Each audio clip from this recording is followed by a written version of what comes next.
Nicolae Ceaușescu was born on January 26, 1918 in the small and impoverished village of Scornicești in Olt County, Romania. One of 10 children in a poor peasant family, Ceaușescu grew up in a deeply rural and conservative society. His father, Andruta, was a small landowner and part-time political agitator, and young Nicolae was introduced early to the harsh realities of rural life under the Romanian monarchy. At the age of 11, Ceaușescu left his village to work in Bucharest, apprenticing under a shoemaker. There he became exposed to the underground world of communist agitation. The Romanian Communist Party, the RCP, had been outlawed in 1924, and its members operated in secret, often facing arrest and imprisonment. Ceaușescu joined the Union of Communist Youth in the early 1930s, and by 1936 he was arrested for distributing communist literature. Over the next decade, he would be arrested and imprisoned multiple times for subversive activities. His time in prison was crucial. It brought him into contact with other key communists, most notably Gheorghe Dej, who would later mentor him and pave the way for his future rise. During this period, Ceaușescu was radicalized further, absorbing both Marxist-Leninist ideology and Stalinist methods of control. World War II brought massive upheaval to Romania. Initially aligned with Nazi Germany under the dictatorship of Ion Antonescu, Romania fought alongside the Axis powers until 1944, when a coup overthrew Antonescu and realigned Romania with the Allies. This opened the door for Soviet influence to surge into the country. Backed by the Red Army, the Romanian Communist Party seized control in the post-war years. Ceaușescu became an active participant in purging opposition, suppressing dissent, and helping to consolidate communist rule. In 1947, King Michael was forced to abdicate, and the People's Republic of Romania was declared. Ceaușescu, now a trusted member of the party's inner circle, was appointed Deputy Minister of Defense in 1950 and later promoted to full Minister of the Armed Forces. He was known not for charisma but for loyalty, discipline and ruthlessness. These qualities kept him close to power, and when Gheorghe Dej died in March 1965, Ceaușescu was seen as a safe, unthreatening successor. They were wrong. Ceaușescu became General Secretary of the Romanian Communist Party in 1965 and President of the State Council in 1967, effectively becoming head of state. His early years were marked by a strategic pivot away from Soviet dominance. Romania remained a member of the Warsaw Pact, but under Ceaușescu it refused to follow the Kremlin blindly. This independence culminated in 1968, when Ceaușescu gave a fiery public speech denouncing the Soviet-led invasion of Czechoslovakia, earning him international admiration. Western leaders, desperate for any sign of reformism within the Eastern Bloc, praised his courage. His defiance earned him visits from Nixon, de Gaulle, the Queen of England, and even Jimmy Carter. Western loans and trade agreements poured in. To the outside world, Ceaușescu appeared to be a maverick reformer. Internally, however, his regime remained rigidly authoritarian, maintaining strict one-party control, censorship, and the use of political prisons. But in the 1970s, his regime would take a darker turn, one increasingly modelled not on Khrushchev or Brezhnev, but on Mao Zedong and Kim Il-sung. In 1971, Ceaușescu travelled to North Korea and China. He was enthralled by their political systems, particularly their personality cults, mass mobilization, and ideological discipline.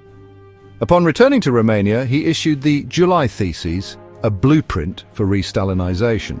These new directives reversed liberalizing trends from the 1960s and called for a return to strict party discipline, tightened ideological control over media, culture and education, expanded political indoctrination in schools and universities, and the promotion of a personality cult around the leadership. From this point onward, Ceaușescu's image became omnipresent.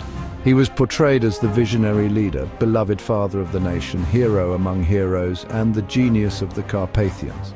Every television broadcast, textbook and children's choir echoed his praises. His wife, Elena Ceaușescu, despite lacking formal education, was hailed as a world-class scientist, given senior party positions and adorned with fake PhDs and honorary titles. Elena's rise was partly due to Nicolae's increasing isolation and distrust of outsiders. Together, the couple became Romania's royal family, ruling with absolute authority and surrounding themselves with sycophants. To maintain power, Ceaușescu leaned on the Securitate, one of the most brutal and effective secret police organizations in the communist world. It infiltrated every stratum of society, employing an estimated 500,000 informants out of a population of 22 million. Spouses informed on each other, children reported their parents, every phone call could be monitored, every visitor questioned. The Securitate imprisoned dissidents, ran forced labor camps, used torture, and created a culture of paranoia and fear.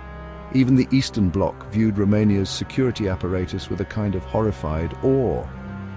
Writers, priests, teachers, and even Communist Party members were monitored and often silenced. While Ceaușescu maintained an image of prosperity to the West, Romania's economy was in freefall. In the 1970s, flush with Western loans, he embarked on massive development schemes, building steel plants, petrochemical complexes, and hydropower stations. Most were inefficient or poorly managed. By the late 1970s, Romania had accumulated a foreign debt of over $10 billion. In response, Ceaușescu announced that Romania would repay its debts in full, no matter the cost. This launched one of the most severe austerity programs in modern history. To save foreign currency, food was rationed. Meat, milk, sugar and bread became luxuries. Electricity and heat were restricted. Cities went dark and cold in winter. Gasoline was nearly unobtainable. Hospitals lacked basic supplies. People lined up for hours for basic necessities. Meanwhile, the government built lavish monuments like the Palace of the Parliament, displacing entire neighborhoods in Bucharest. Entire villages were bulldozed, and their residents were forced into grim apartment blocks as part of his systematization program.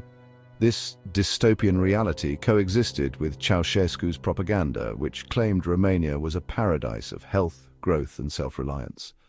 But by the mid-1980s, it was clear. The emperor had no clothes, the people were hungry, sick, cold, and furious. The beginning of the end came in December 1989. Protests broke out in Timișoara over the attempted arrest of Laszlo Tokaj, a Hungarian pastor and government critic. The protests grew quickly into mass demonstrations, and the Securitate responded with live fire, killing dozens. Instead of crushing dissent, the violence ignited a national revolt. Demonstrations spread to other cities. Ceaușescu gave a televised speech on December 21st, hoping to rally support. Instead, he was booed and heckled by the crowd, a moment of historic rupture. On December 22nd, the army defected to the revolution. Ceaușescu and Elena fled Bucharest by helicopter but were captured later that day. After a mock trial on December 25th, the Ceaușescus were convicted of genocide, sabotage, and abuse of power. Within hours, they were executed by firing squad. The footage of their corpses was broadcast worldwide, shocking even hardened Cold War observers. The fall of Ceaușescu was the bloodiest of all the Eastern Bloc collapses in 1989. Unlike East Germany or Poland, Romania's revolution was sudden and violent, fueled by decades of oppression, isolation, and deprivation. His legacy is still contested in Romania. Some elderly citizens recall stability and national pride, but most remember the starvation, the Securitate's omnipresence, the lies, and the terror. Post-communist Romania has struggled to fully reckon with Ceaușescu's crimes.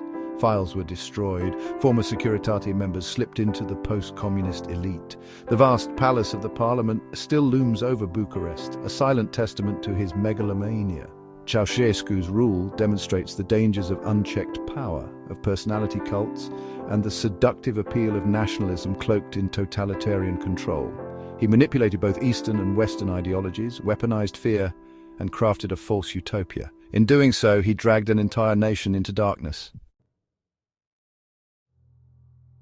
Nicolae Ceaușescu was no ordinary dictator. He was Stalin with a nationalist twist, a peasant-turned-emperor who ruled Romania not just with an iron fist, but with a delusional vision of grandeur.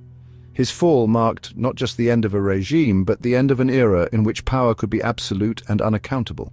His story is both fascinating and chilling, a reminder that history is not just made by heroes and ideals, but by flawed, fearful and deeply human figures who can rise to terrible heights and fall just as terribly.